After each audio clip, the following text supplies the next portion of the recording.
Hey, and what's going on? Thank you for being here to watch this edition of KGUP Presents. I'm your host, Mikey, Jayy. And before I introduce what we have coming up this evening, I have an important announcement because we are having our very first Flat Earth meetup. It was very spur of the moment type of situation. And I thought, hey, what the hell? We have approximately 150 or so Flat Earthers here in the Dallas-Fort Worth area in Texas. And I know this because it's on our Flat Earth Sun, Moon, and Zodiac app. My wife is also a Flat Earther, and she is performing with her band. So we're going to have some entertainment. We're going to be able to hang out and talk. And, she has her new project called Glitter. And what way to kick off the Thanksgiving week than by having a Flat Earth meetup. So this coming Saturday, we're having the Flat Earth meetup. So come hang out with us. This Saturday, November 20th, we'll have a live music event from 7 to 9 p.m. And then from 9 p.m. to 10 p.m., it'll just be us hanging out and getting to know each other.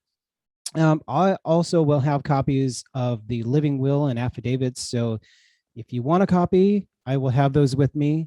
And with that said, let's get on to the show. As always, I am super pumped for this episode because we have an incredible guest tonight. He is the host from the hit shows Union of the Unwanted and The Ripple Effect. And that is none other than Ricky Varandas. So don't go away. You're not going to want to miss this episode. And we'll be right back. 5, 4, 3, 2, 1. And you know I had to tell him. Yeah. The earth is flat. Bro, you need to check your facts. I got high up through the roof. And I landed on the moon. The moon flat too. In reality, everything is just in 2D. Like a video game from 1983. Sides growing up and down the street while y'all sleep. Call me B.O.B. cause I don't see the curve. Messing up my vibe, yeah, you got a lot of nerve. Read a book, nah, I don't wanna learn. Read a book, nah, I don't wanna learn. They say that we are king. For me and my homies, we don't say it, we just spray it. I'ma leave it, namaste. Do your research, how much I gotta say it. Earth is flat. Bro, you need to check your facts. I got high up through the roof. And I landed on the moon. The moon flat too. In reality, everything is just in 2D. Like a video game from 1983. I'm sides growing up and down the street while y'all sleep. Y'all sleep. Y'all sleep.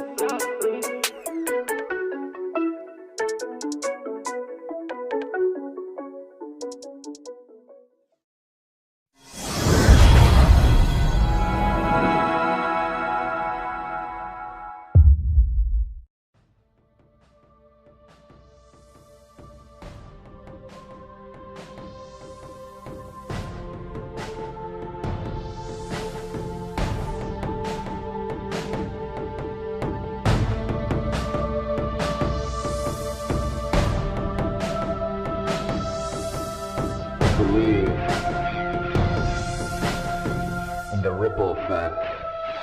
Say back to the show. I want to bring on our guest. And if you haven't heard of Ricky Varandas, he's not an expert by any means, but he's got a lot of knowledge, kind of like myself. Like I'm learning on the fly. Like every day that I talk to somebody, I'm learning something new. And that's part of why I wanted to have Ricky Varandas on the show, because he kind of reflects myself in a lot of ways. I mean, he's been at it a lot longer than me. Like I started podcasting way back in like 2009, I believe, but then I stepped away from it for many years and then decided to do the whole YouTube show, just promoting musicians.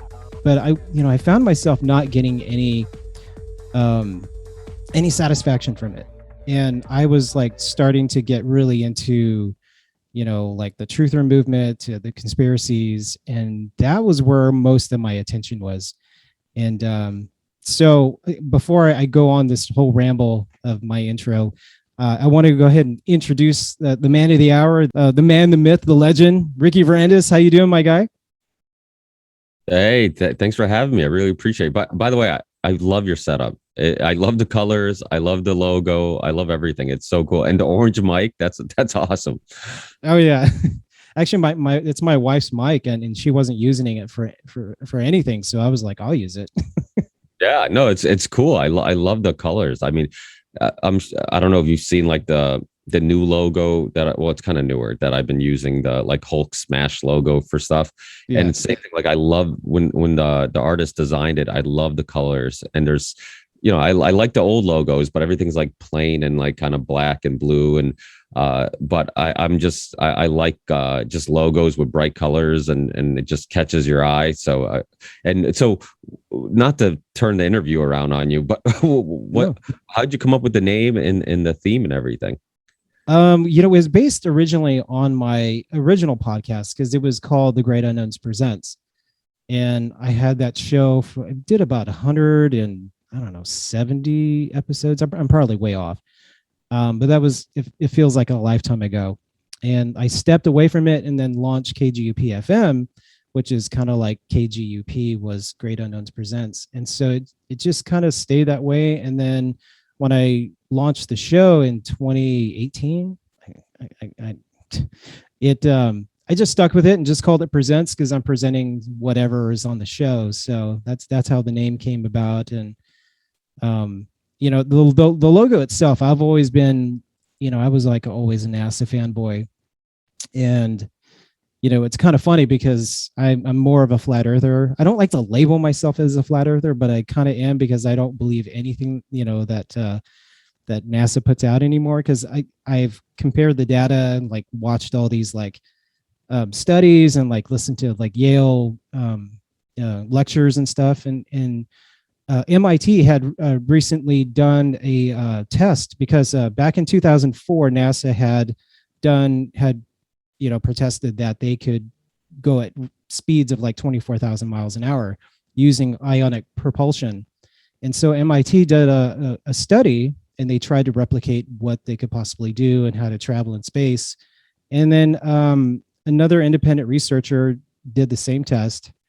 And it turned out that the ion propulsion did not work in a vacuum chamber.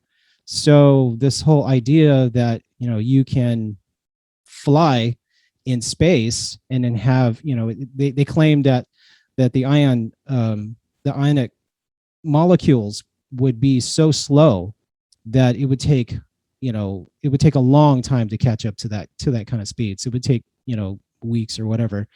And they couldn't replicate it. So it's stuff like that. I mean, I come across these things because I don't like to just blurt out, oh yeah, we can see too far, or the sun's closer than we know. So I don't like to say stuff like that, but there are empirical things that you can observe and prove without any doubt that the things that a lot of the flat earth community will say, and you can verify it yourself just through observation. And that's been like my whole journey this whole past year. And I'm still learning, like I'm still discovering stuff. And, what about you? Well, did you, we did a episode on Flat Earth on the Union of the Unwanted. I don't know if you listened to that one. And then Sure did. I had Alex from Skeptico on my podcast recently.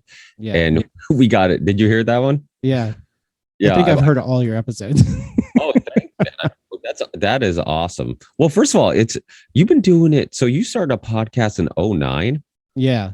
And it was like a college podcast. It was like once a week. I was actually a co-host on a NASCAR program. So that's what I was doing every day for about an hour or 2 hours a day. And just that much to say about NASCAR? Yeah. I know, it's funny. Yeah, there actually is. No, I'm just kidding. My brother-in-law is a huge NASCAR fan, so I'm always busting his balls about it. But now everybody's a NASCAR fan. They love Brandon, right? Oh yeah, is that where that came from? I think so. Yeah. Oh, you didn't know the backstory? No, Brandon, not at all. when he won the race, and then what happened was during live TV, while they're interviewing him, in the background that they're chanting "Fuck Joe Biden." And sorry, I should have asked if I could swear on this. No, go ahead. And So, and then the person interviewing Brandon is like, oh, did you hear all those fans are going crazy for you? They're chanting, let's go Brandon. And honestly, I'm not sure if she was covering up the fuck Joe Biden chant or she actually was mistaken. But either way, that's where it came from. And so like the code word for fuck Joe Biden is let's go Brandon. So obviously, if you do a bunch of songs or if you say fuck Joe Biden, it can get you in trouble. But it's like, well, if I say let's go Brandon and everybody kind of secretly knows what I'm hinting, then it's okay. And so now there's like songs up to yin yang that and actually some of them are pretty good, I must say. There's a rapper who's kind of I would say like a Hotep Jesus type of guy in regards to his political outlook and stuff, called Topher. I think that's how you say it. It's like Topher. He has a Let's Go Brandon a variation of the song that's pretty good. And and then the other one that went really viral, the first one, because I think one of Trump's kids actually tweeted it or retweeted the song, and then that's how it kind of picked up initially. So it's it's amazing how that's like taken off, and the whole thing's interesting because initially, like I've been saying for a while, is like nobody voted for Biden. You either voted for Trump or against Trump. And I think that was the case. So I think a lot of people who voted for Biden weren't even really like true Biden fans. And now, because it's so obvious that he can barely keep his shit together and, you know, he's a mess, you don't even see Biden supporters supporting Biden. Like there's not a lot of pushback for people saying that he's like completely not capable of running a country and he shouldn't be even the president of the United States of America. Like there's not a whole, you would expect if people were saying that about Trump, people would really be upset, that people who support him and his supporters, but you don't see that same type of passion or emotion.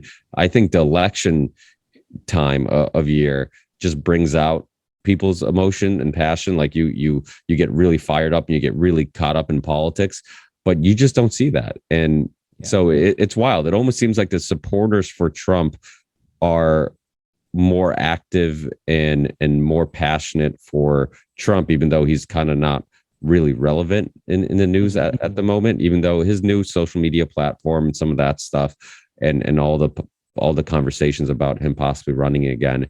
But Biden supporters, it's like, to me, they're whispers. You don't really hear people really passionately going out of their way to support him or stick up for him, because it's just so obvious what's going on in regards to his mental ability. But yeah, it's what the hell was the question? Sorry, I've lost my train of thought. I think it was just the whole Go Brandon thing, but you know, kind of touching a little on the whole Biden, Trump thing. I mean, I kind of detached myself from that whole political arena because I don't like either party. I'm thankful I live in a Republican state, just because I know I'm going to have a little more freedom than I would back in California, where I just felt like, we were there three weeks after the pandemic, and we were like, we got to get out of here. And then where do you live now? Texas, Dallas, Texas. Nice. I'm neighbors with Alex Stein, actually. Oh, really? Oh, yeah. We live really close to each other. What a character Alex is. Oh, man. I didn't know who Alex was until I think Mark from My Family Thinks I'm Crazy podcast invited him on a Union of the Unwanted. And that's when he kind of got on my radar. And he's like, oh, do you mind if I have Alex on the show? And I'm like, oh, no, I mean, if he's a friend of yours, he's a friend of mine. I'm like, yeah, well, why not? So I'm like, this dude is fucking hilarious. I'm like, oh, yeah. And he's fearless in regards to like just being outspoken and stuff. And I didn't realize how damn tall he was. I mean, there was like one, when I first saw him, he was seated. And then I saw a video of him standing. I'm like, how tall is this guy? This guy's ginormous. But how tall is he? I think he's 6'2" or 6'4". Okay. I hung out with him at Six Flags, and I just felt like this, little tiny guy. He's like 215. I'm like 180. Yeah.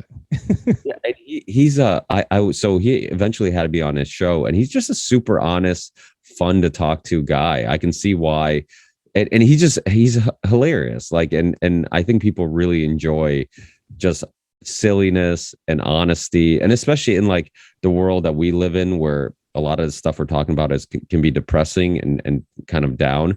To have somebody who can present it, but also give you some laughs and at the same time, I think is priceless. I mean, that's why I think people like the No Agenda show. That's why I think people love Sam Tripoli, because it's never too serious. It can kind of scrape the surface of some serious topics, but it's never too serious because he'll throw a joke in, or he'll mess up a name or whatever, which will keep it kind of light, more lighthearted. So I think people like that are so important in our community.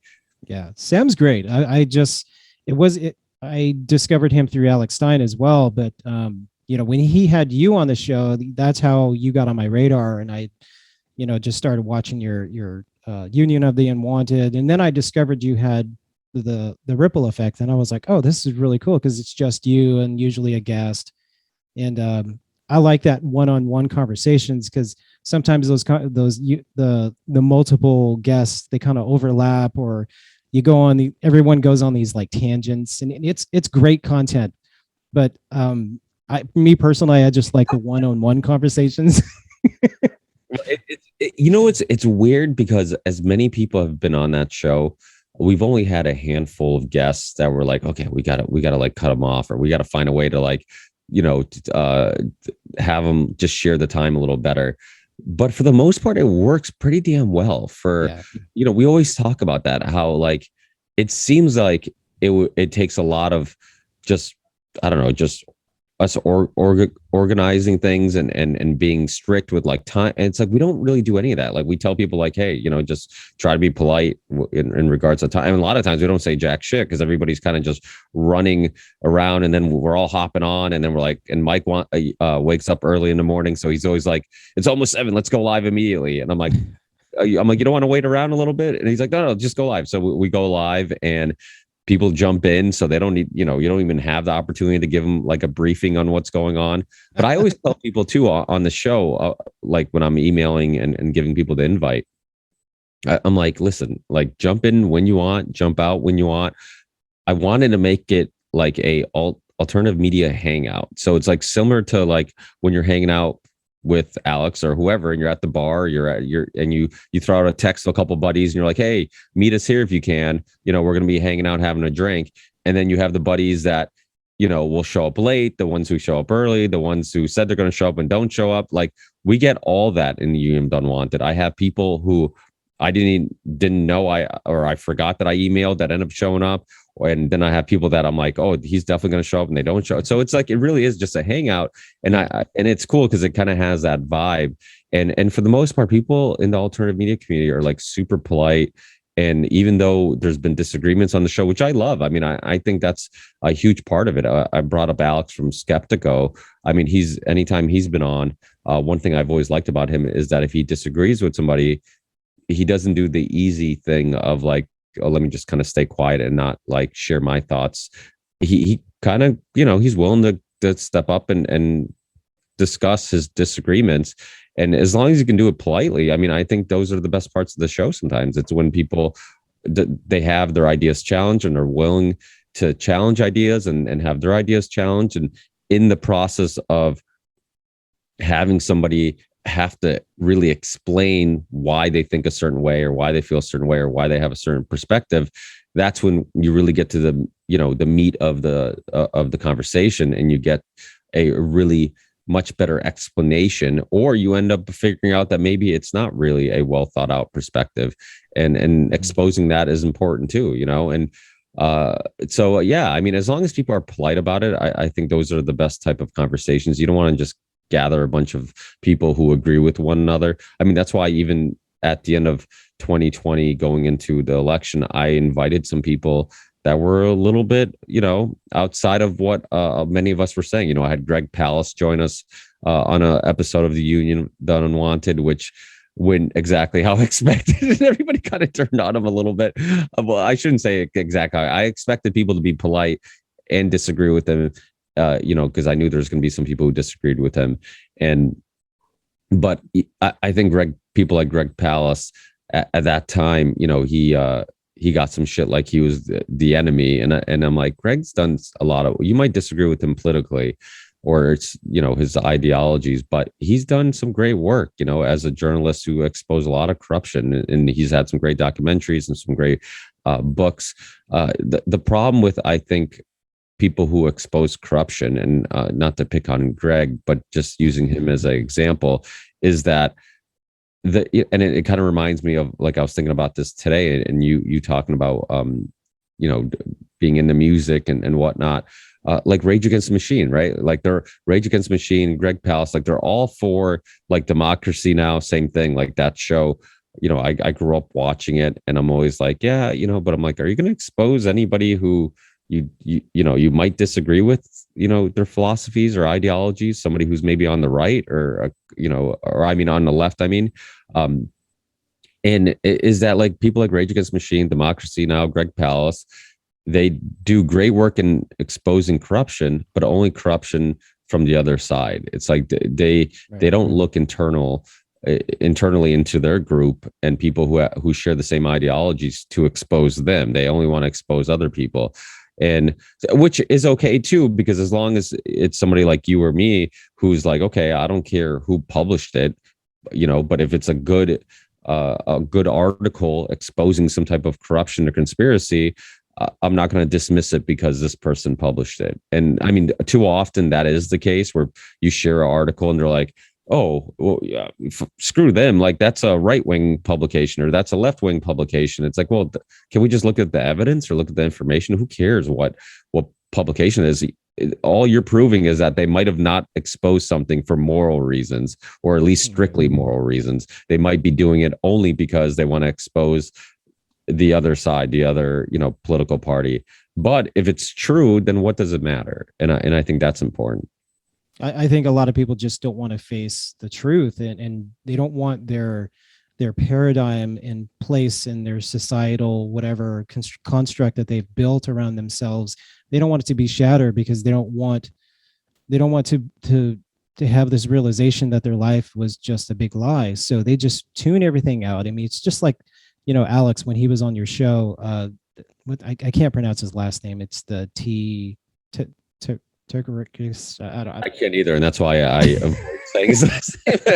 But he was just not even listening to the idea that you might be a small percentage of a flat earther. He just wanted you to plant your flag and just say, agree with science. And what we've learned throughout human history is that science is never settled, and we're constantly, whether it's 100 years or 2 years from now, I mean, we learn something new and discover new information. So the science is never settled. I mean, we're constantly doing experiments. We're constantly testing what someone claims. I mean, just a few years ago, I mean, there was a study that was posted on the Daily Mail, or no, it was a bigger website over in England. And then it was posted on the Washington Post that 70% of all scientific experiments cannot be replicated. So I mean, if you can't replicate someone's findings, then how sound is that study? And these are like peer-reviewed studies they're supposed to be ironclad. These are the top minds that are supposed to review these journals, and we're dismissing them because it was peer-reviewed. I mean, that just proves that science is never settled. If you can't replicate something that science has done, Well, I highly recommend people checking out The Crisis of Science, I think is what it's called, by James Corbett. A great video that goes into what you're talking about in regards to so many, a high percentage of studies can't be recreated.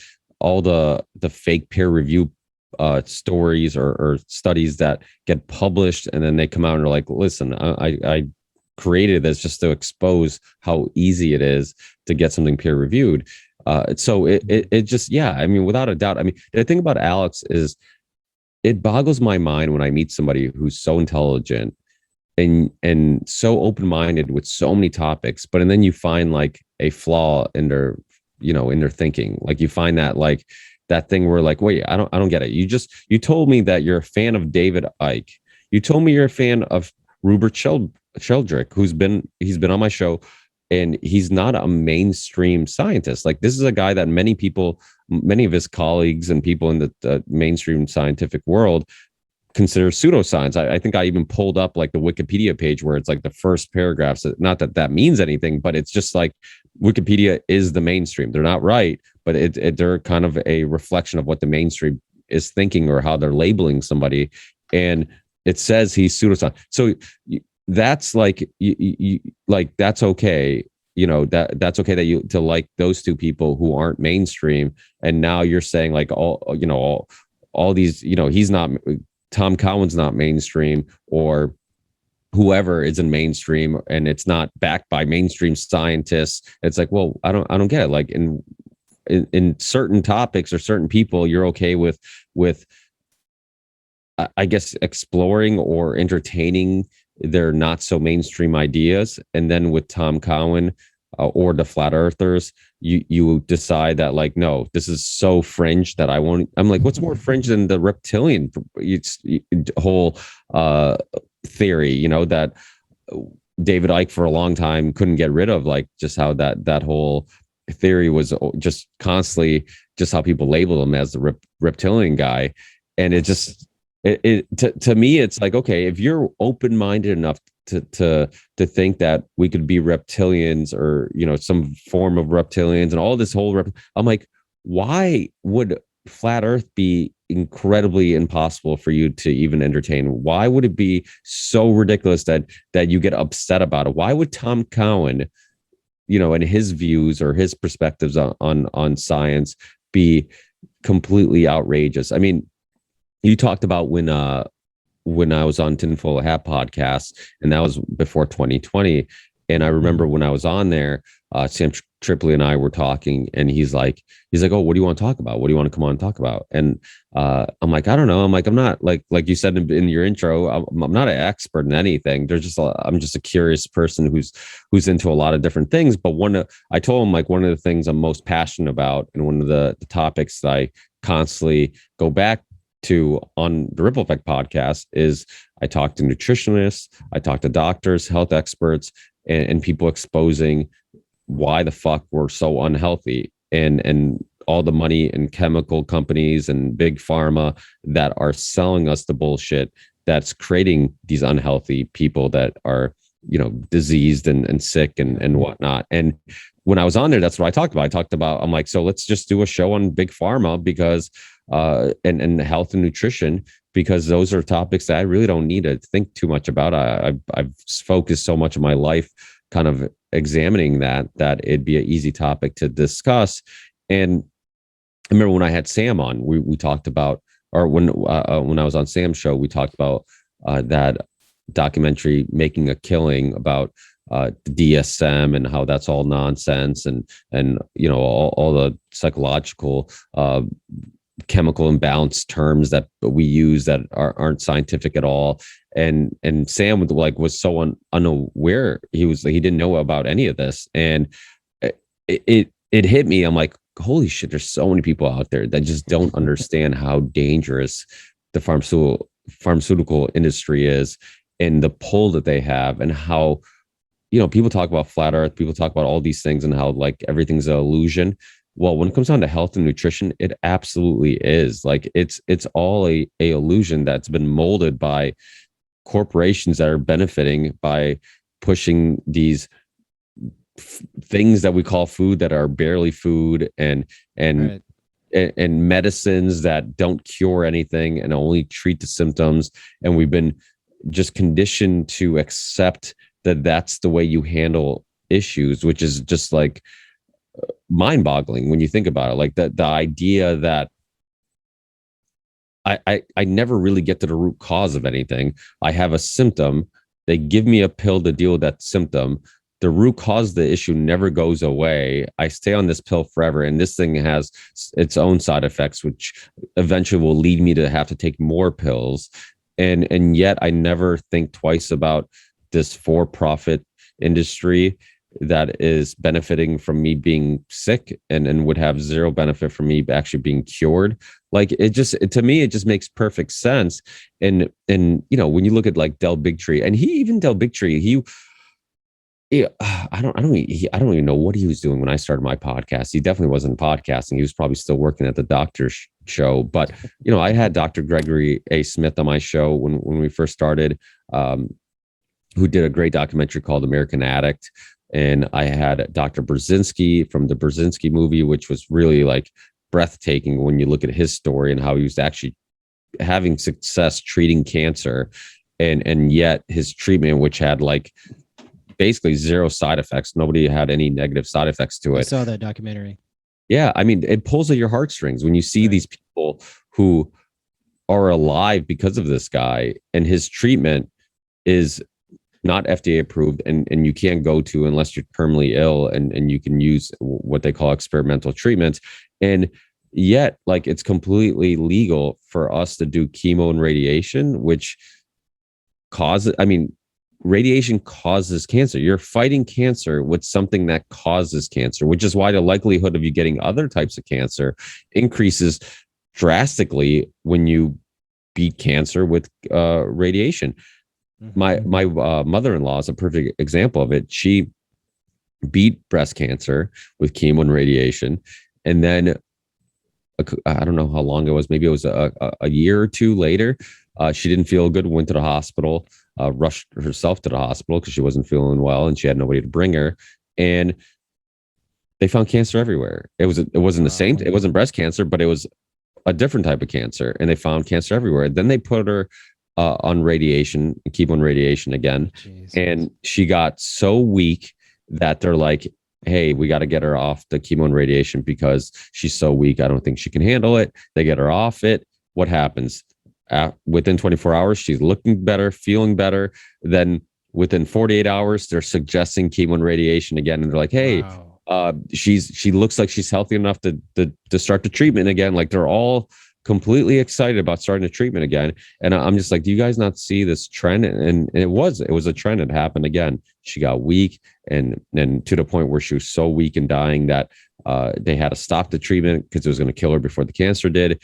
And then she was better again. It was just like this. And again, it wasn't my place. So I try to give some advice, and I try to find polite ways of bringing up, like, hey, like, maybe the treatment that they're suggesting isn't the treatment we should be doing. But when everybody's so emotional, and people are losing their mother, their aunts, their whoever, their siblings, it's hard for them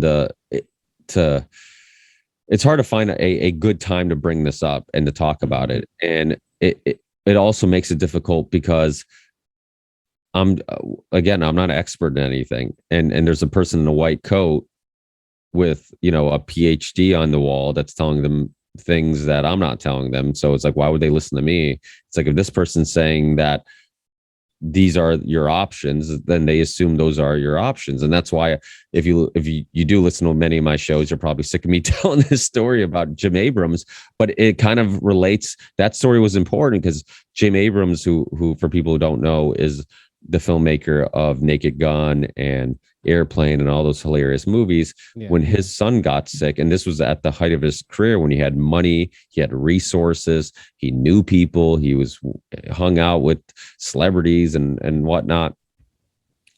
His son had these violent seizures, and the only options he was getting was like unnecessary surgery. And I say unnecessary because afterwards, looking back, he realized it was unnecessary, but it was surgery and all these prescription drugs that weren't helping.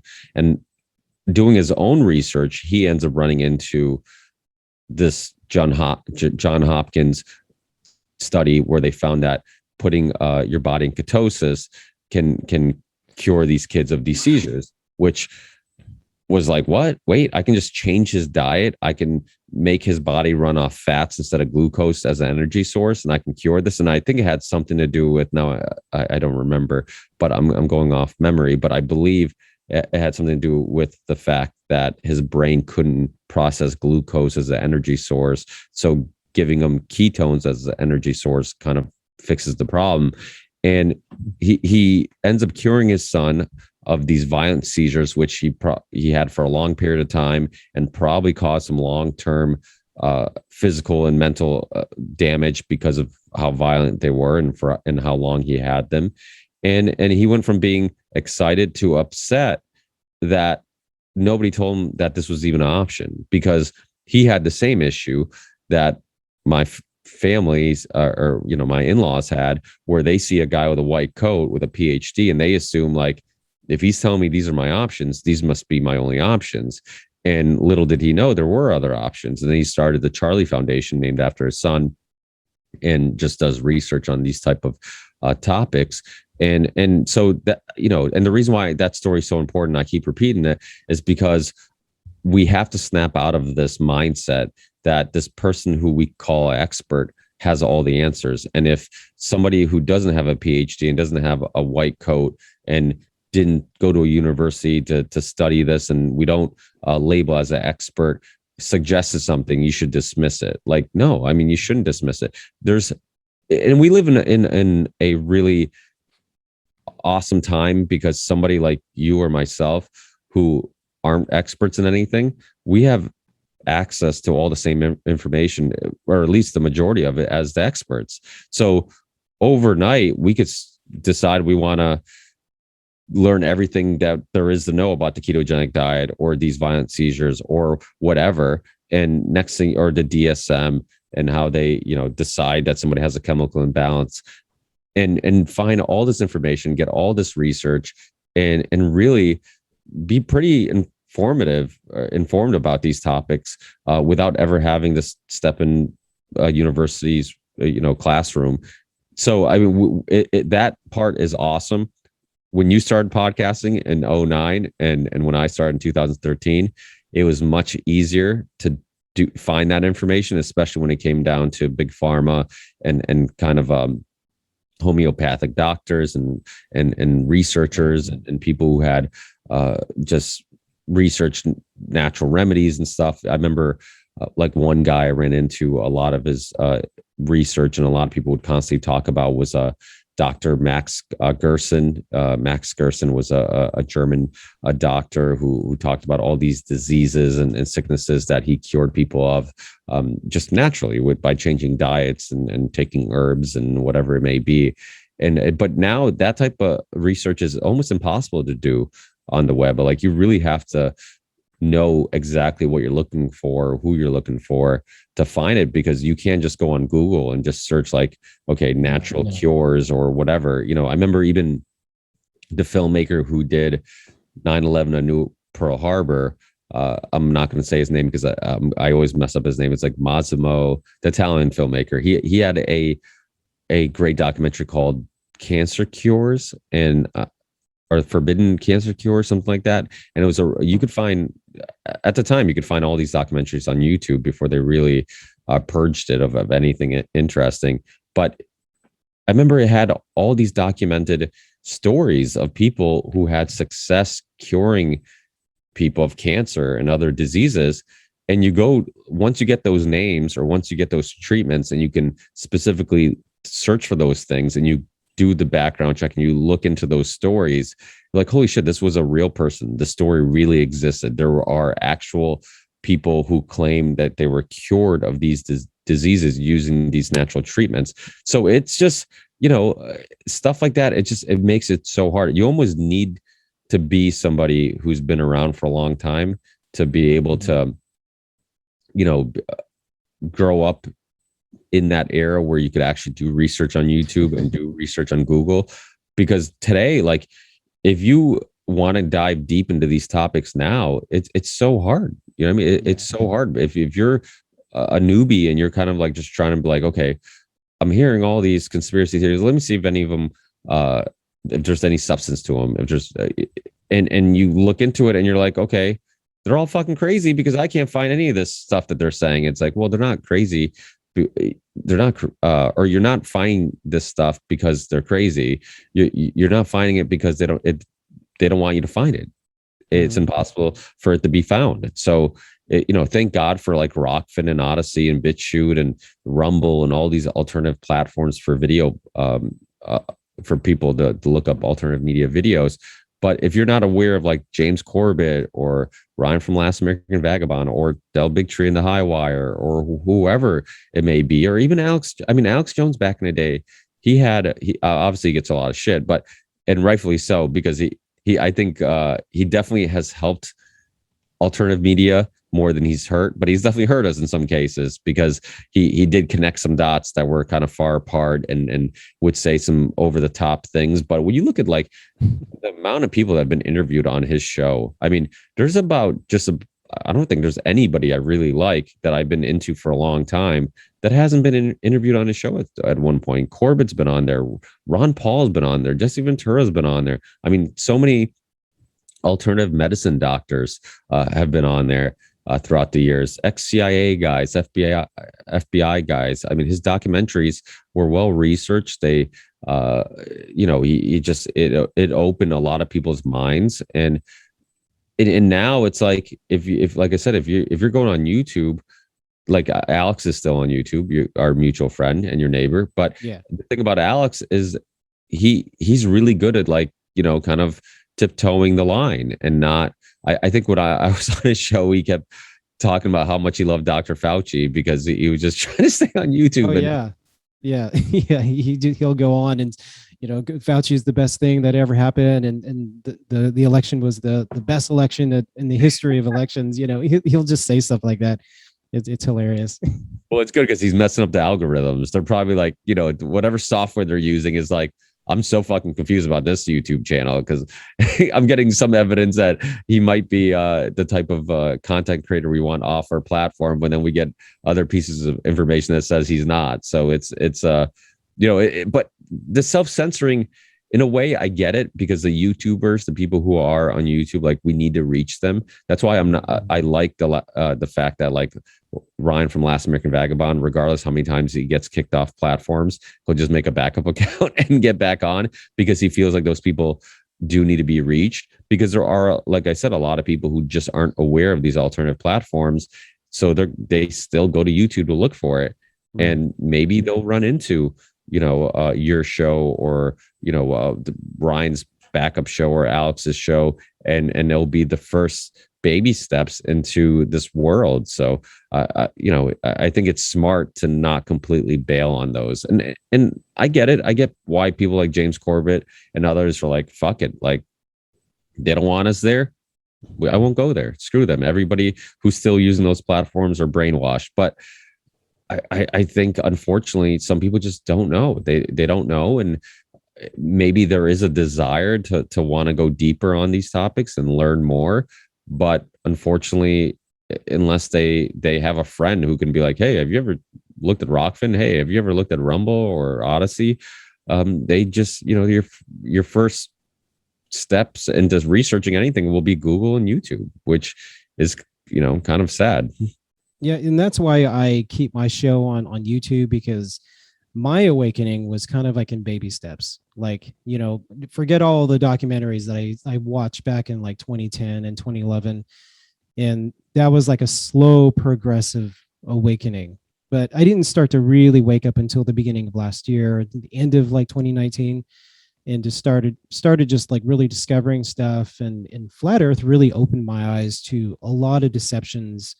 And that's why I value that information, because it opened my eyes to so many different topics, like, the hidden histories, the mud floods, and, all these things that I was like still stuck in that left-right paradigm type of thing, where like, where I was kind of like watching the news, but then I wouldn't watch the news because I didn't want it. I knew there was a lot of mind control, because whenever I would watch the news, I would feel terrible, because of all the fear mongering, there's a shooting, or, whatever was on television. And I knew, working as a journalist, that a lot of it's all propaganda. It's all just to make you feel a certain way so they can get views. And so gradually this past year, my wife and I, we've completely stepped away from mainstream television. Because it was just making us feel terrible and making us fearful. And then we were having fights, with each other. It's like, oh, well, well, they're saying this, and it's getting worse in all these cases, and and so we were just getting sucked back in, or like, all right, let's just not watch it ever again. And then we just started feeling better. We started to regain control of our emotions and feelings, and now we feel more clear-headed. And that's why I wanted to call this episode like "Turn Off Your Television," because a few episodes back you had mentioned to one of your guests that that you say that people would just turn off the TV and walk outside, because you would never know that anything was happening if the television never existed. And that's how they keep us gripped in and in fear. And so you're constantly in doubt. So even if you do hear alternative information, as long as you watch television, you're always going to get sucked right back in, because it is very powerful. I mean, those channels, that's a reason why they're called channels, because they're channeling to your frequency. And so they're able to control your mind. That's why the music, that has an algorithm, and that has, the hertz, the 440 hertz. That's a very powerful mind control mechanism. If they made music with the 432, then they wouldn't attract as many people. But that chaotic, disruptive frequency captures your mind, and it just, whatever you're hearing, that you're just stuck to it. That's back in like 2017 when oh god, the Astro World guy, what's that guy's name? The ones where the 8 people died in the crowd, Travis Scott.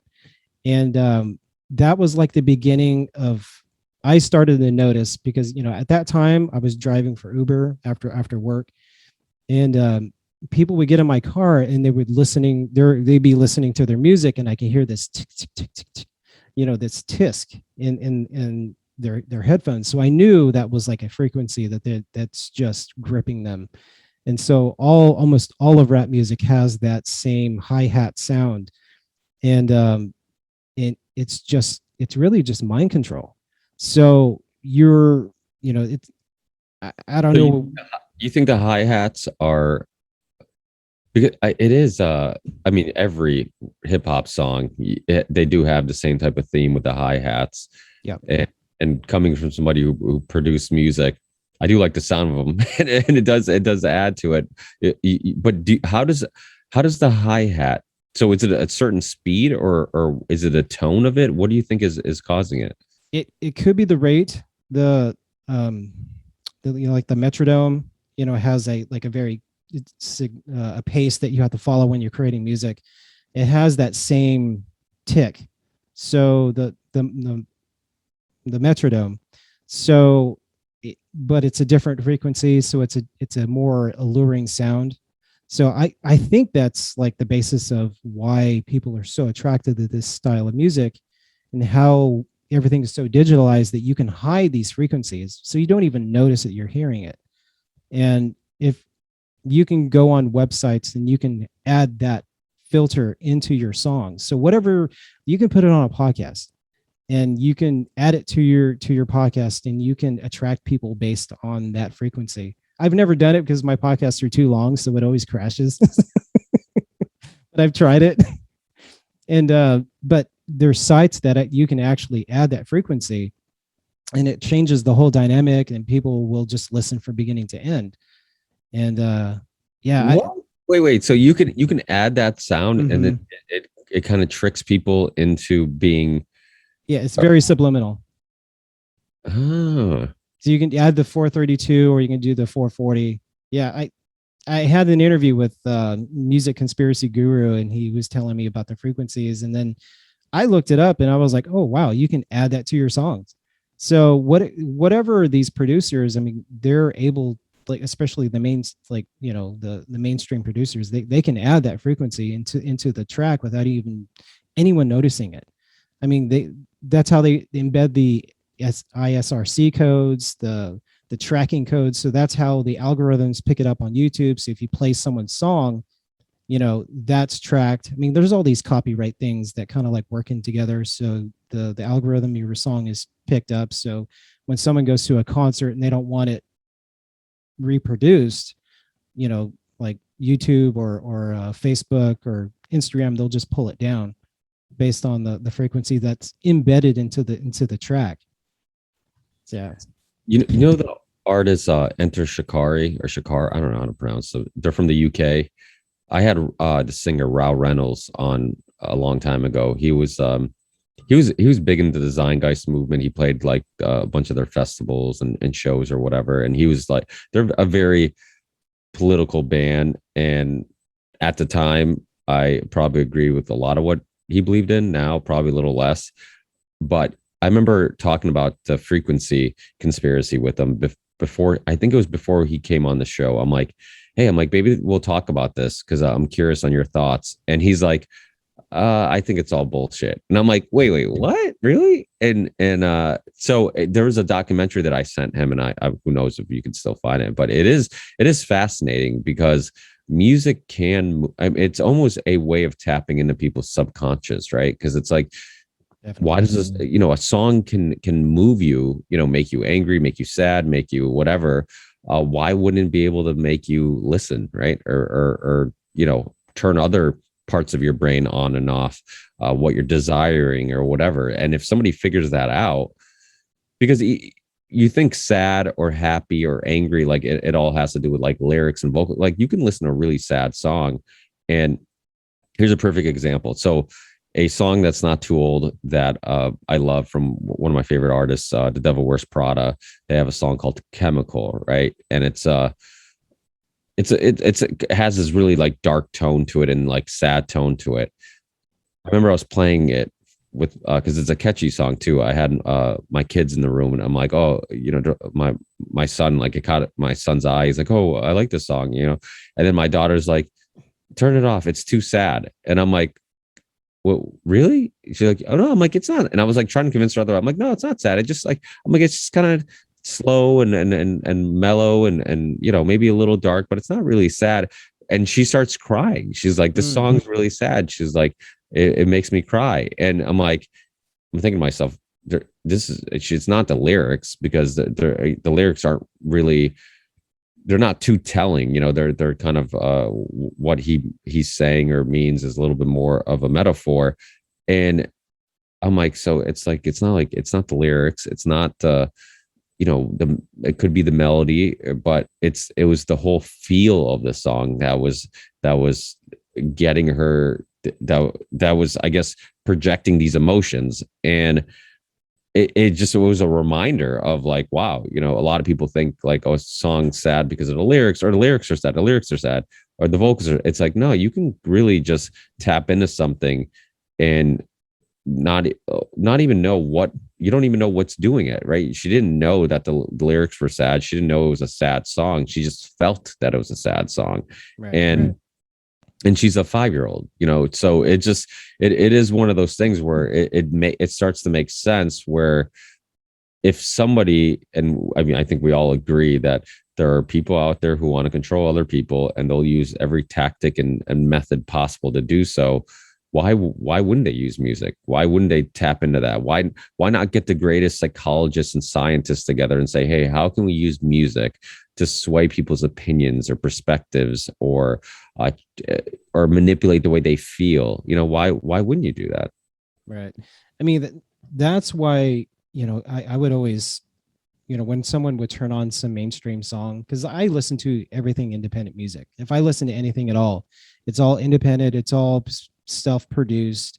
There's no like major label behind it. So I know that it's not going to have any, outside influence. So whenever I hear music that's on like, that's Sony produced or, Universal Music Group or whatever, I feel this like irritation. I get angry and I feel irritated, and I'm like, I can't listen to this. It's not pleasant to me. It doesn't sound good, but a lot of people like it because they're constantly exposed to it. They're constantly listening to it. So they're not even aware of that response because you're constantly engaged in it. So whenever I'm away for a long period of time and then I'm exposed to it, I feel it right away. It's kind of like your daughter. I mean, because she's only 5 years old. She hasn't had a whole lifetime of experience of listening to that kind of music. So she's not accustomed to it. So when she hears it for the first time, she's like, oh, I feel that. so it makes sense that she got emotional. But yeah. I just sent you the episode. It was episode 4. What was it? It was just in case anybody wants to find the back episode. in April. I know this is episode 43. So this is before I was in triple digits on episodes. So this is really early in my podcast career. So it's probably 2014. But it's really interesting guy. But that's I think one thing about humans that we kind of tend to forget, or at least like we get so deep into facts and information that we forget, like at the end of the day, we're still emotional creatures, and you can manipulate those emotions, and they can be, Facebook's done studies. There's a great video I used to talk about a lot called Free is a Lie. And I think you can still find it, Free is a Lie, on YouTube. And it's like this little lecture of this guy talking about how Facebook or Google or whoever big tech giant it was could predict when you're breaking up with somebody, when you're going to start dating somebody. You figure it wouldn't be hard because they know who you're hanging out with. They can track that. They can track your updates, if you're posting things that are positive or negative, who you're spending more time with, who you're not spending more time with. They know every single piece of your life. Why wouldn't they be able to gather all that and figure out, like, okay, you're going to start dating this person, or you're going through a divorce because I can tell you and your wife are taking pictures with other people and not together anymore. Yeah, it's in your direct messages. Yeah, or that too, if it's that obvious, right? Yeah. You're getting a divorce because your husband's sending dick pics to everybody. Yeah, I don't even have Facebook on my phone. So if I go on it, it's on my computer, and usually I'm so outdated in knowing what people are doing. So yeah. Well, it's and you've heard me say this on the show. A great quote: if you don't watch news, or if you don't watch news, you're uninformed. If you do watch news, you're misinformed. And I think you're probably, one part of that quote that I think is missing. And if you don't watch news, you're also way happier. Most people who handled the lockdown and the pandemic well or better were people who decided to turn off the TV. They're like, I'm tired of it. I'm not going to keep watching TV and get depressed or get scared. And I'm just going to look around and be like, okay, things seem okay. And, then I'm just going to stop getting these updates on a daily basis about how scared I should be or how tragic the world is. And all these things are going to affect my mood. So I think it's the same way that in the past when I've had a phone just shit the bed on me and I'm like, okay, now I need to order another phone. I got to go a day or 2 or 3 days without a phone. Like your first 24 hours, you like panic a little bit. You're like, fuck, I don't have access to this, or I don't have access to that. Or I could be, something could be happening and somebody can't get a hold of me. But after that feeling's gone, you feel amazing. You feel like, oh my God, this is what it's like to actually pay attention to the road when I'm driving. This is what it's like to look outside and not be constantly distracted and get these notifications all the time. That's why those Apple watches, when they first came out, I'm like, who the fuck needs to be distracted more? I'm like, your phone already distracts the shit out of you. Now, every single notification, like you're staring at your wrist. And I had to look because I'm like, I hope you're not wearing one. So I'm not, so you don't feel like, you don't seem like the type of person that would wear one, but I just wanted to make sure because I didn't want to offend anybody. But, and I get it. Like it's a handy little tool if you're at work and you want to just look at a text message real quick, and it prevents or it saves you the time of picking your phone or getting your phone and reading it and opening your phone or unlocking your phone. But any good it might do, it does way more harm in regards to just like your phone and you become the same thing. It's every time that phone reacts to anything or has any type of reaction, you have some type of reaction, and you're looking at your wrist, and it's just you could see the trend. So there's this. And this all has to do with like the combining of humans and machine. Like you could see that's where we're going, and that's what they're normalizing, and that's what they want. They want us to think like, fuck gender, fuck reality, fuck the family and this whole thing about having kids and owning a house, like that's not for everybody, but it's, it's not an awful thing either.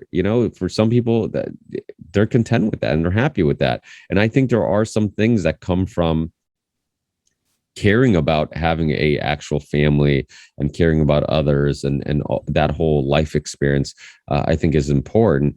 And this whole idea of like not owning anything, and I'm not against a lot of these ideas at first, and then when you realize like they use them for reasons I wouldn't be happy with, then that's when I kind of turn against them. I mean, universal basic income is one of those ideas that I'm very torn about, and I'm torn because in a way it does make more sense to me to, instead of saying, hey, if you don't work, we give you money, so now you have incentive not to work. It would make more sense to say, hey, how about we give you money to survive, just enough money to survive, and then you decide if you want to work or not. But because you don't lose that money if you do work, you're going to have many more incentives to go get a job because you'll only make more money, and you'll have more things.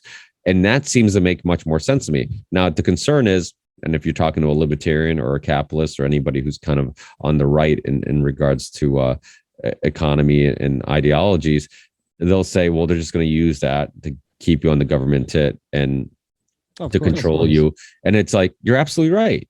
But in theory, the idea of it seems to make more sense than what we have right now and would really prevent some of what we concern ourselves with now, and that's people just taking advantage of the system, because the system will say, hey, here's your money, now you're on your own, we gave you enough to survive, and that's it, and there is something wrong with the system when the system says, hey, if you work, you're going to lose these benefits, and if we know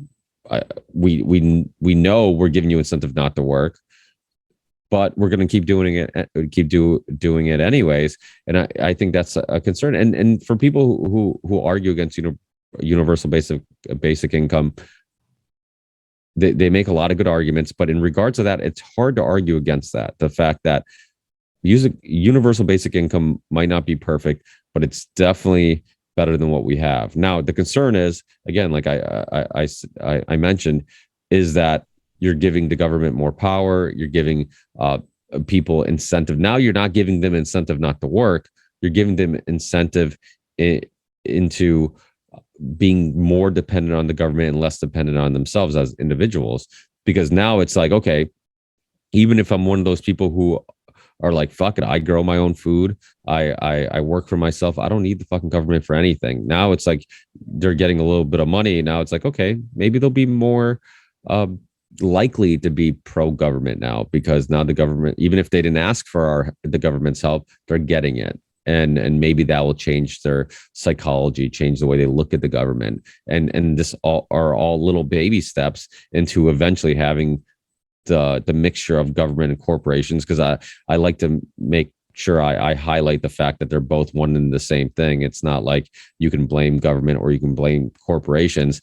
They're both to blame, and they both work together, and they're both, two giant pieces to the puzzle of globalism.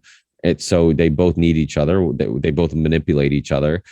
So it's like, government, you get people from the right who say, or people from the right will say government's the root of all evil, and that's why all this corruption is happening and all this. And then you have people on the left who blame corporations, and it's because it's the pursuit of profit, the constant pursuit of profit that causes all these issues.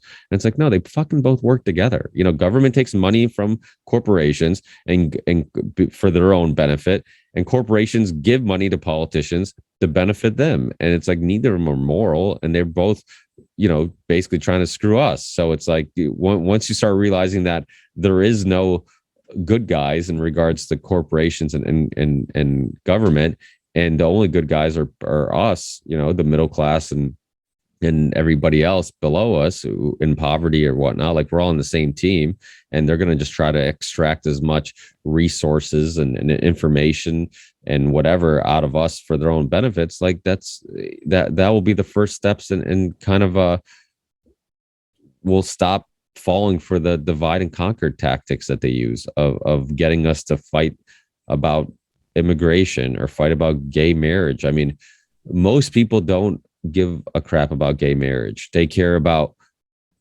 books in their class. What's that? They care about real shit. Yeah, they care about real and really even those conversations, there is some scary shit going on. And I mean, I'm hearing more and more stories about school systems that are putting books in the library with like gay sex and all this. It's like, this shouldn't be acceptable if it's straight sex, gay sex. Like, my kids should not be seeing any cartoon characters being intimate in school. Like, that's not the place for it. And they shouldn't be force fed somebody else's ideology in regards to those topics. Like, teach them history, teach them science, teach them math, even though if you ask you and I, we probably say those things aren't as cut and dry either. And those can be controversial topics also, but they're much less controversial than force feeding them what is a boy or what is a girl, or who should be getting married and who shouldn't be getting married. Like, those are topics that the parents should be discussing with their kids. But we live in a world where like parents want to just pursue their careers and say, hey, state, raise my kids. Hey, daycare. Hey, school systems, you mold this little fucker into something. And because I'm too busy trying to give him a better life by going to work. But by the way, like, I can't ensure that I'm giving him a better life, because even though I'm making money to maybe support him in that manner, I'm not supporting the child in any other manner. And I'm depending on the government and the school system to do that, which means that the kid that you end up getting is the kid that society ends up molding, and you end up having very little influence on that. And that's why, even though in Europe, people kind of look at both parents having time off after a child's born as a little ridiculous, and how much time they get as being a little ridiculous. I'm not so against that either. I think that molding the future of society and the world is the most important job if you become a parent. And if you have that job, you should consider it much more important and much more serious of a job than your 9-to-5 job. And usually that's not the case. It's like parenting just like this thing that gets in the way of my 9-to-5, or parenting is just this thing that, like, everybody likes kids. They like the idea of kids, but many people don't want to take on all the responsibility of molding that child and giving it the time and effort that is necessary. And like I said, if you don't do it, then somebody else is molding their perspective and opinions and ideas. And I want to have as much influence on the way they look at the world as possible. I mean, kids have a lot of questions, and every answer they get for those questions is one more piece of the puzzle, and one more just thing that's molding their worldview. So if you're not the one answering those questions, somebody else is, and they're adopting somebody else's worldview. It's no different than, like, we talked about music. If somebody teaches me how to play guitar, I'm going to adopt the way they play guitar. And because they're going to, even if it's unknowingly or if it's accidental, they're going to kind of teach me the way they play and in a style that they play in. So you don't want your kids just adopting the way somebody else plays. You want them to be exposed to a lot of different ideas and views, or maybe you want to teach them the way you play, and that's okay too, because it's your child. You should have the right to do that. You should have the right to have influence on the way they think and help with their worldview, because at the end of the day, nobody's going to care more about that child in their upbringing and who they become as a adult more than the parent. Like, you can't. It's like that quote people say all the time. If one, and I believe it was Stalin, like, if one person dies, it's a tragedy. If 1 million people die, it's a statistic. Well, guess what? When your kid's one kid out of a huge classroom, he's just a statistic. Nobody really cares about it, his or hers individual progression or who they become. So it's all fascinating how all these things that seem moral from the surface, and you saw it during COVID, like all these things that seem moral like, oh, let's just make sure this virus doesn't spread. Let's track people, not because we want to track people, but because we just don't want people to get hurt and sick. You end up realizing like aren't moral at all. Well, did you hear about Kamala Harris? She was proposing that, I mean, she's been pretty much silent this whole term. And her one proposal was to extend the school hours by 3 hours. So can you imagine your kids being in the public school system until 6 p.m. every day, and then being influenced by these, I don't like to say political stuff, but, these liberal viewpoints, and they're pushing like all these liberal agendas. And I don't mind having like political viewpoints, but you shouldn't push them on to your students. You should let them think about the choices that they can make on their own, and you give them the information and you let them critically think what the deciding factor is. Why do you choose to support this person? Why do you choose to support that person? When I was, I don't know if you knew this, but I've been working in education for the past 5 years. And one of the studies that I had back in 2016 is that, when Hillary and Trump were running against each other, I had our students like, all right, this is your essay assignment. Look up all the information you can about Hillary Clinton, why you support her, and look up all the information that you can find on Donald Trump. And I don't mean to look up memes and like all this, like, social media fake news. I mean, I'm talking about real information, because because I knew right away they were just going to go look at memes and like find all these funny things that about hating Donald Trump, because most of our students, they all hated him because their parents hated him or because their teachers hated him. And it was just this whole thing. And I was like trying to get them to like really investigate and find issues that they can support, instead of just jumping on the bandwagon because this is what everyone else is saying. So I wanted to be that point of like, you need to think for yourself and not be swayed by other people's opinions. Really look at both sides of their issues and decide for yourself. And but that was before I kind of like, the last time I voted, we both voted for Donald Trump.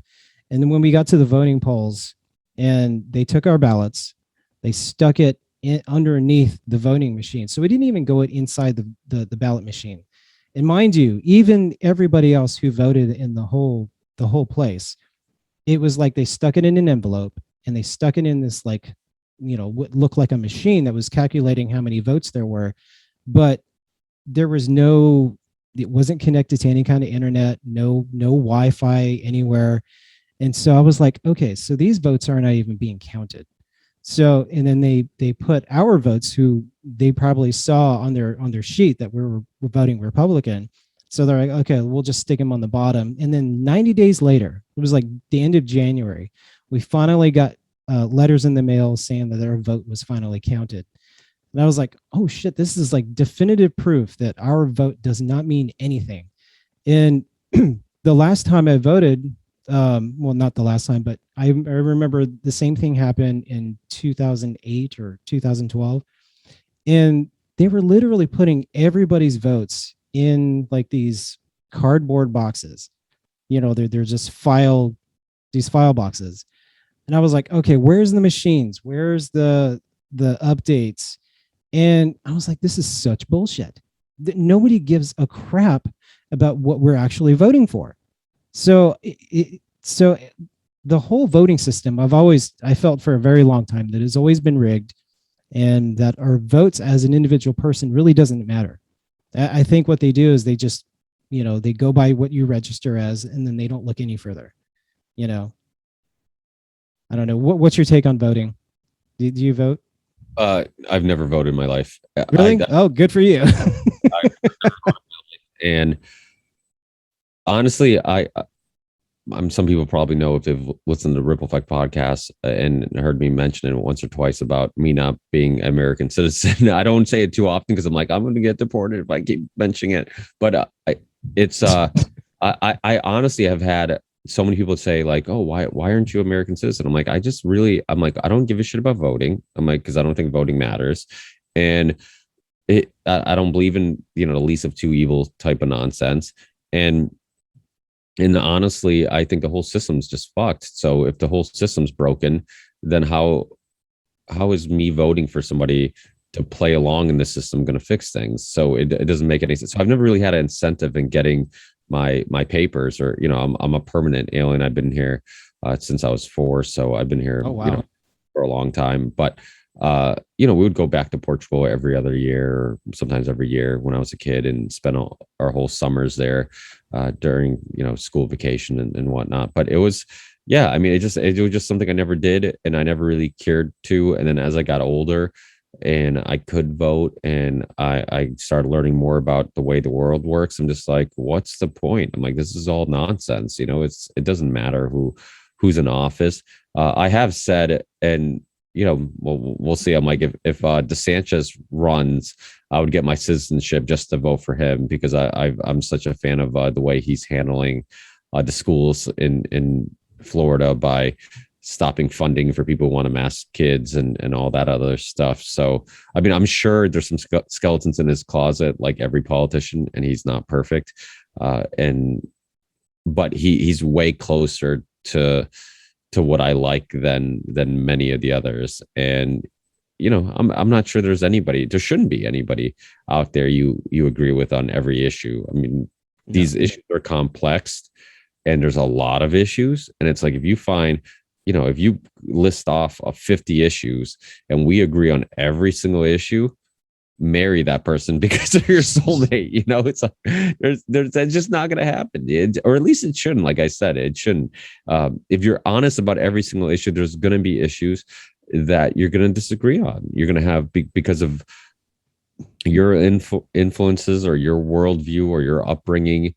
Will give you a different perspective on an issue than somebody else, and that's the way it should be. I mean, too often, and this goes back to the Skeptico Alex's interview on my show, like this whole idea of planting a flag. It's like, I don't want to plant a flag, and one of the reasons why I don't want to plant a flag is because I don't want to join a team. Because if I join a team, I almost feel obligated to have to back up that team. That's my team. I should back them up. We're boys. That's what we're.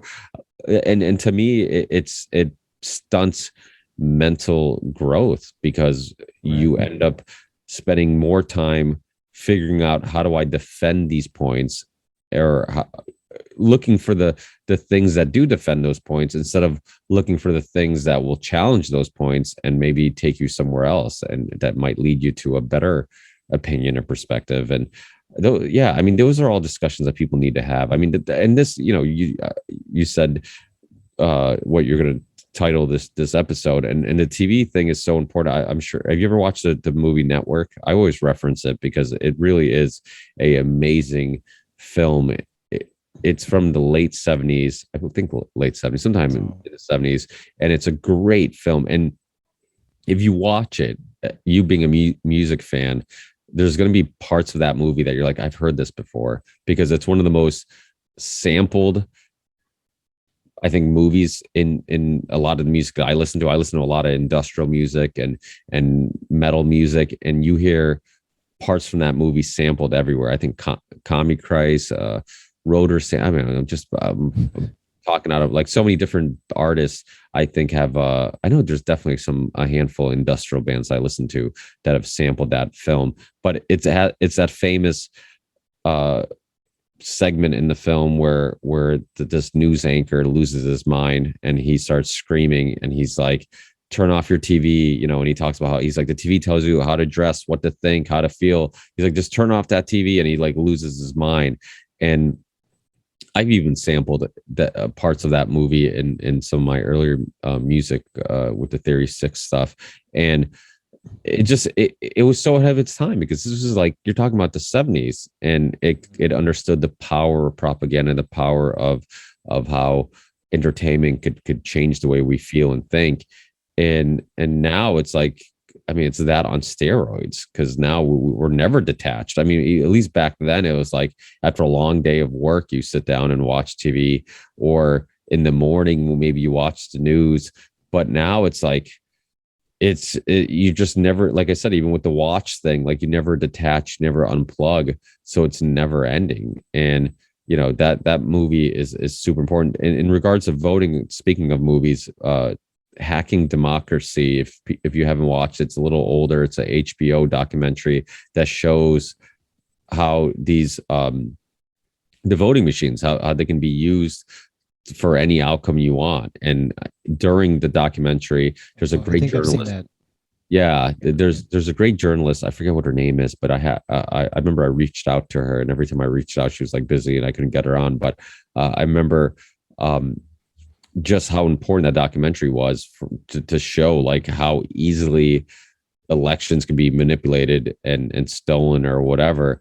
So when people were like, "Oh, this election wasn't stolen," or I'm like, every election was stolen to some extent. I mean, you hear about the Kennedy days, about how many dead people voted for JFK. So it's like people were, there were dirty tricks used back then. So to think like now we have like some type of moral system that's unhackable, it's like, no. I mean, every system you can bring up has been kind of molded in a way that there's loopholes or ways to manipulate it, or people have found a way to manipulate it and use it for their benefit. So it's like to think that voting is like this one untouched thing that like, oh, it's, politicians are dirty and they find ways of getting money that they shouldn't be getting, and they find ways to lie or cheat or steal, whatever.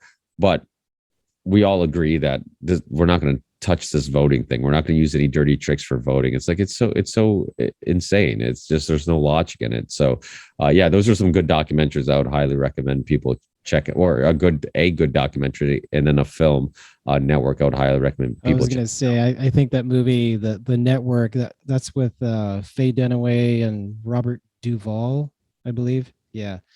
And I've seen it. I just don't remember it at all. It's been a long time. If you have seen it. Yeah, rewatch that and rewatch. I keep telling people to rewatch Dallas Buyers Club. People, because it's like, I've seen that. Yeah, but if you watch it now, you're like, oh my god, this is just like what's going on with COVID. There's a lot of parallels. The COVIDs. Yeah. Oh man. Yeah, that reminds me of, even like Netflix, you can see the gradual change in programming the last, like year and a half, 2 years. I think it was Owen Benjamin, and he was saying that the owner of Netflix was the grandson of Edward Bernays. And so I looked it up, and because I don't like to repeat information until I verify it myself. And it so happens that the co-founder of Netflix is Mark Bernays Randolph. He doesn't usually go by Bernays, but he doesn't use the Bernays hardly ever. And he is the great grandson of Sigmund Freud. And then he's also the great nephew of Edward Bernays. So he's, the father of propaganda, if you don't know who that is. And he wrote the book.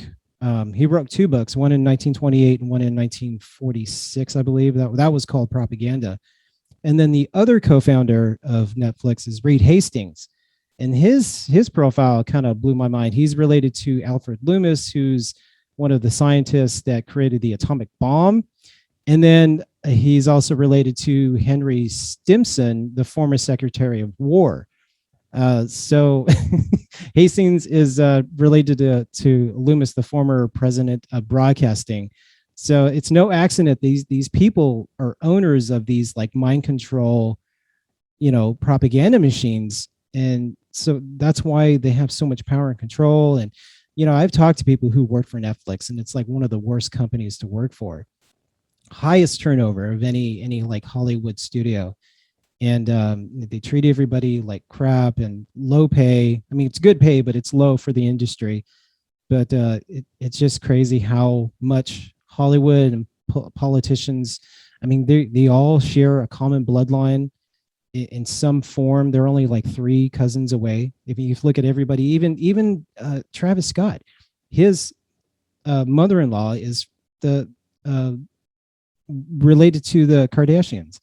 So it's all nuts how everyone is just intertwined, and all this stuff that we're experiencing and watching, it's all part of this whole setup. It's just mind-boggling. What did you just send me? The okay. Yeah. Oh, I did send you the last episode.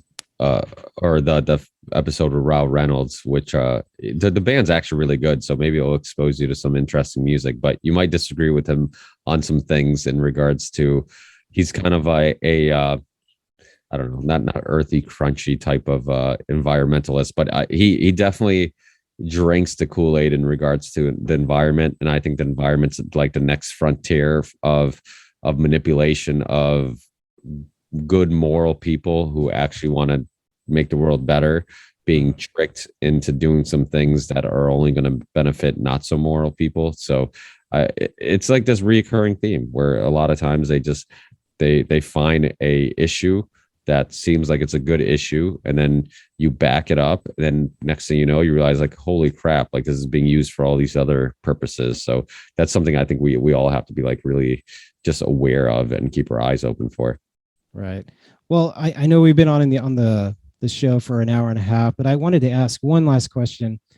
How did you get involved in this like whole truther community and like wanted to get into this whole like, you know, podcast? Because you were involved in music, but somehow you got into this field and just started interviewing people about, you know, all this medical stuff and attorneys and, you know, the truth movement and flat earthers and all this stuff. How did you get into it? It's funny because I think everybody has a interesting story about it, but I think a lot of times we have a hard time like pinpointing what was it specifically. Like if it was one thing, I don't think it was one thing with me. I think I've always kind of gone against the grain a little bit. I've always liked kind of fringe music. I like things that wasn't mainstream, like, you know, much like yourself, you know, it's like if it was a big mainstream artist, I just lost interest in them. And I liked things that were different and were doing things drastically different than what you were hearing on the radio. And I think that to me, that's why alternative media was like a perfect transition, because I always question a lot of things. I was never like a really good student. I'd always ask too many questions and you know, just push back against whatever, you know, and I don't know if maybe I don't know what it was. I mean, I think so some people might not know, but I'm a twin, and I think being a twin, you go through a little bit of an identity crisis. So it starts like, okay, how do I stick out? How do I become a individual? How do I go against the grain? How do, you know, so it's like, it kind of started a little bit with that. And then I got into music, and I just was attracted to just underground music. And then, like I said, alternative media, it seemed like that was It fit right underground music in media, right? It was like like, oh shit, there's these people doing this. Like, I've never seen it done like this. I've never heard it done like this, you know, and they're saying what? Like, you know, so it was so sexy to me because of that. And it was a lot of things. I remember like Loose Change, the Zeitgeist film, their 9/11 Road to Tyranny, the Alex Jones documentary, some music like 1 Minute Silence, which I had the singer on the show years ago. That was like, they're kind of like the Irish. I always refer to them as the Irish Rage Against the Machine. They're like the Irish version of Rage Against the Machine, but they're very political and kind of made me look at history slightly different and learn about some historical events I wasn't aware of. So like, and even Rage Against the Machine, I mean, they were another band like that. And even though I've lost a lot of respect for them of late, but you know, they did talk about things that other musicians were talking about. All the other musicians were talking about depression and girlfriends and this type of, so to talk about like history or philosophy or anything like that was super intriguing to me. It exposed me to those topics. So so I don't think it was any one thing. It was a lot of like baby steps. You know, I can kind of look at my life and be like, okay, this was kind of a milestone, like getting into 1 Minute Silence and some of the more political bands. And then there was the other milestones when I watched like 9/11 Road to Tyranny and got exposed to like Alex Jones and then Loose Change and then Zeitgeist, like all these things kind of ramped up like my interest in these topics. And then even getting into podcasts, I was already really deep into alternative media, but like podcasts also opened a new door because it exposed me to all these other great podcasters and people that were doing great research. So yeah, it was a slow, gradual thing, but that's a conversation that I constantly have myself. Like, why was I one of those people that went against this mainstream and didn't like, how did I and I'm getting away from the brainwashing? How did I avoid it? How did I escape it? Like it's just something that is so important to me to kind of discover, because I'm like, okay, well, if I can figure that out, maybe I can figure out how to make sure like my friends don't get brainwashed, or how my kids don't get brainwashed. Like what type of conversations or research or books do I need to put in front of them to kind of open their minds to, other possibilities? Yeah, exactly. I feel like our progress is kind of mirrors each other, because like my awakening happened in like 2008 when I took my first philosophy class, and I thought it was just so fascinating. That's how I learned about Edward Bernays. And then, 10 years later, I hung out with the same professor and we were arguing about politics. And I'm like, so you really believe everything that you're saying, even though in your class you were telling me about how the media, I mean, the television was just used as propaganda to control the minds of the masses, to do the biddings of the government and the military machine. Why do you think that would change? Why do you think that they wouldn't relinquish that power? They would just manipulate it even more and have more control of what happens in music and military, movies and everything. I mean, it's so intertwined in our life that there's no way to dismantle it until we just tear away from it completely. So yeah, so that was part of my awakening, and all those documentaries and watching Alex Jones's documentary. That's how I found him out, because I was watching Justin TV, and that's where Joe Rogan had his podcast for the first time, when he was just broadcasting out of his freaking studio in his home. He had this like feed and it looked like total garbage, he went from Fear Factor to having this like nobody podcast. And then it took many years for it to blow up. And, I followed him all the way up until he just started like talking like kind of like nonsense. Like you could tell that he had got paid a bunch of money, because the subject and the content, the way he was speaking, it felt more formatted. I was like, I don't know if I can listen to him anymore. And that's around the time that Flat Earth kind of like was introduced in my life, and I started to have a more open mind. And I'm like, okay, so I guess I don't really know everything that I could possibly know. And I couldn't sleep for like 3 months because I was just investigating and constantly referring to information, because I wanted to debunk it. I wanted it to be wrong, because I felt like I had been lied to my entire life, and so that was like part of my discovery. But yeah. No, I agree with you 100%. I think Rogan initially was really interesting. I've always been attracted to people in regards to like wanting to hear their stories or their perspectives, because I always end up learning something. It's like, oh, I haven't looked at it from that perspective, and it's all based on, our worldview and our upbringing, and all these things will help mold a different perspective than mine, because it's like, okay, well, because of my experiences, I look at the world like this. Because of your experience, you look at the world like that. And I've never looked at it like that. And I can't, because I didn't have your experiences. So it was always interesting meeting people and getting to know, who they are, their stories, what they've been through, and then how they look at the world, research that they're into. So Rogan was a perfect transition, or a perfect just a place to get some of that, because it was just discussions. It wasn't anything special, just people sharing ideas. But I'm like, that's what I love. I love people just sitting down, sharing ideas. Yeah. And so that's why really early into listening to Rogan, I'm like, this thing's going to take off, because I think people need and want and desire organic conversations. And he had organic conversations. It sounded like people just sitting down and talking. And it sounded ridiculous, like this idea of like you just record people sitting down and talking. But I'm like, I think right? I thought the same thing. Yeah, but I think when you analyze it, it's not ridiculous, because when you think about it, like some of your most enjoyable nights, maybe you and Alex are out just sitting down and talking, right? And it's like the most memorable nights, and you end up having a blast. So I think, when you really think about it, like all you're doing is archiving or capturing that and sharing it with the world. Those really personal or fun or interesting, deep conversations you have with your friends, you're recording it and sharing it.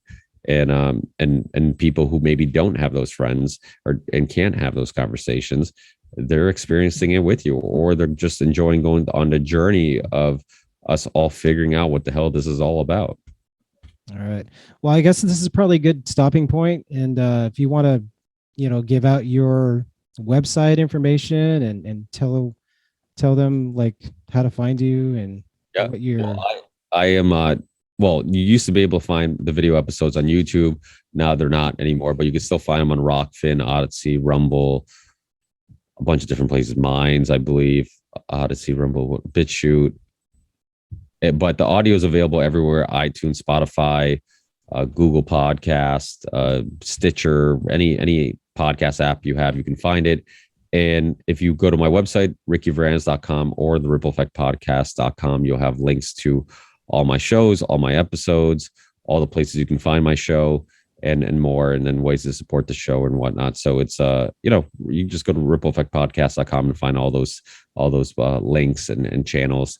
And then also the Union of Unwanted, which I have to have you on and join us one of these days if you want to join us on a Union of Unwanted. For sure. Yeah, I'd love to. I watch it all the time. I'm like, I'm thinking about how I would be able to contribute, but these conversations, you don't know where they're going to go. And you have had some amazing guests, especially the one with all the doctors, and they just confessed and talk about the virology and all the stuff that everybody really should know, because it's such important information that the mainstream media is not going to tell you. And these are real experienced doctors. They're not just pretend doctors with just a PhD in another field. I mean, they're actual physicians that worked in the medical field, and they have actual knowledge that everybody should know, that's just being suppressed. So it's very, stuff like that is just so valuable. And I was really excited to be able to get that many health experts and doctors together. And luckily, throughout the years of doing this, people tend to like me and seem to feel safe coming on a show that I'm hosting, and they know they're not going to be misrepresented or anything like that. So yeah, it's been, that was the one with Dr. Robert Malone and all the health and experts and all the other doctors was definitely, I think I felt like I really accomplished something important in regards to that. And I think all the guys of the Union Unwanted felt like that. Like, this was really special. We really are putting out something that's I think really valuable to the world. So it's just awesome to have a show like that. I'm like you, I like the one-on-one conversations, but it's awesome to also have a platform where I can do the bigger conversations where you can bring different minds together and share information like that. So having both is nice. And you can find both shows and all my shows on my website. So if you're looking for that, and that's also available anywhere, the audio download. Awesome. Well, I'll put all the links in the podcast or the down below in the description. So if you guys are interested in checking out Ricky Varandas, go ahead and do that. And it was great having you on the show, and we'll have to do this again and talk about other stuff that we didn't really get to. Yeah, definitely. And I'll keep in touch in regards to our next Union Unwanted. I'm not sure we've decided what we're going to do, but if we do one of these general topic shows, well, I'll have you on, and even if it's not a general topic show, just join us anyways. you might know about what we're talking about anyway. So you seem like a similar person to myself. You're not an expert in anything, but you know a little bit about a lot of things. So I think those are some of the most interesting people. So keep in touch and keep up with the show. I love the show. It was really fun conversation, and hopefully we stay in touch. All right. You take care and you have a great night. Hey, you too. Thank you. Take care. All right. See you.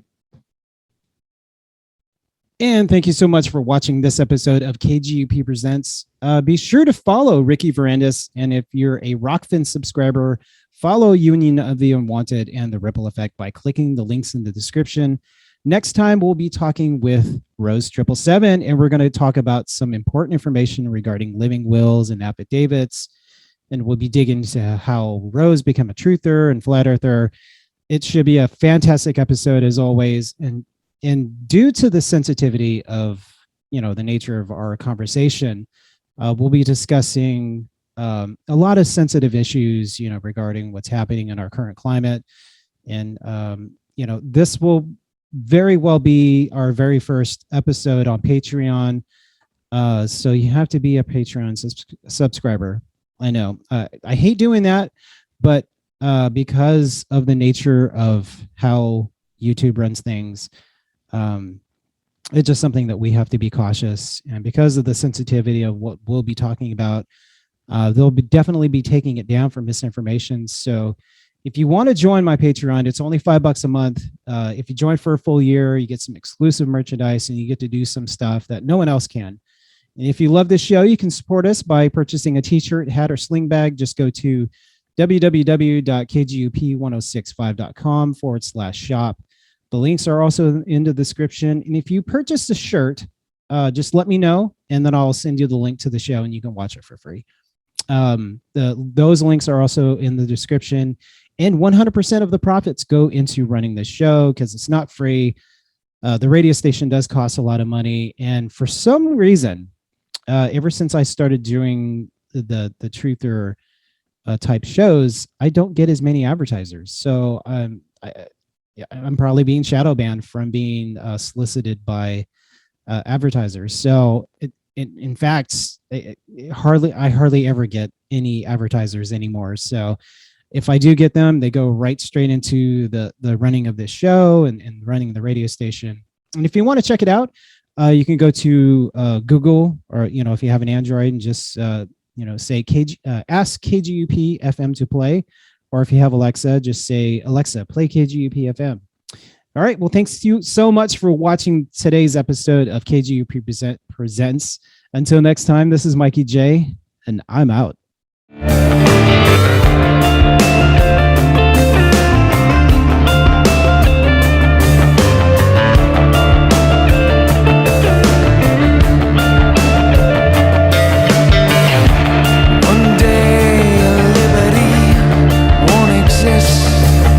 Britannia won't raise a flag, and everything you know will be past tense.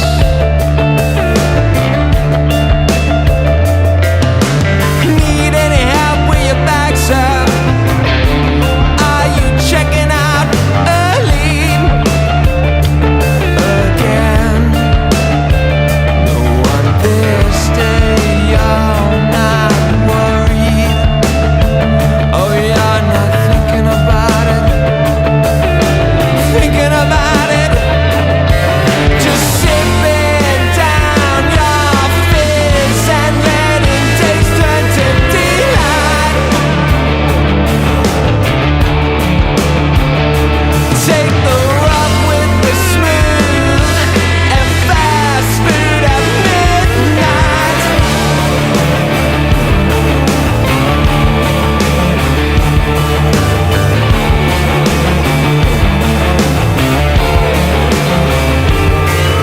A deafening noise that has no sound. It's your ignorance.